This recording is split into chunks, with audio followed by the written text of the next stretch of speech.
भंडारा तुमसर बालाघाट हा 2 राज्यांना जोडणारा मार्ग असून या मार्गावर ठिकठिकाणी मोठमोठे खड्डे पडल्याने तुमसरवरून मध्य प्रदेशला जाणारा महत्त्वाचा मार्ग खड्डेमय झाला आहे।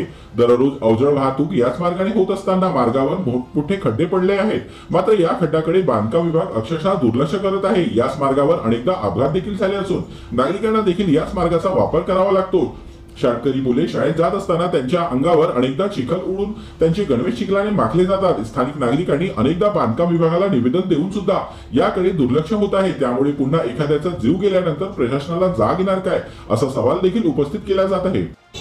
हा मी कोणाच्याही विरोधात बोलल्या लायकीचा नाही आहे, पण लोकांना जागृत करण्यासाठी या बांधकाम विभागाचे मी डायरेक्ट प्रशासनाला बोलत आहे। प्रशासनाला म्हणजे माझे डायरेक्ट इथं मजकूर सुद्धा लिहिला आहे की बांधकाम विभागाच्या भोकात पाय आणि सत्तेतील सत्तापिपासू यांना भावपूर्ण श्रद्धांजली। या खड्डेमय रस्त्यात आणि यांचा विषय असा आहे की गल्लीत गोंधळ आणि दिल्लीत मुजरा या पद्धतीत काम सुरू आहे। म्हणून माझं एक निषेधार्थ म्हणून प्रशासनाच्या निषेधार्थ म्हणून बांधकाम विभागाच्या भोकात पाय हा मजकूर सुद्धा लिहिला आहे की जेणेकरून प्रशासनाला जाग येईल आणि होणाऱ्या या खड्डेमय रस्त्याच्या कुठेतरी विकासाचा काम होईल। हाच माझा हेतू आहे।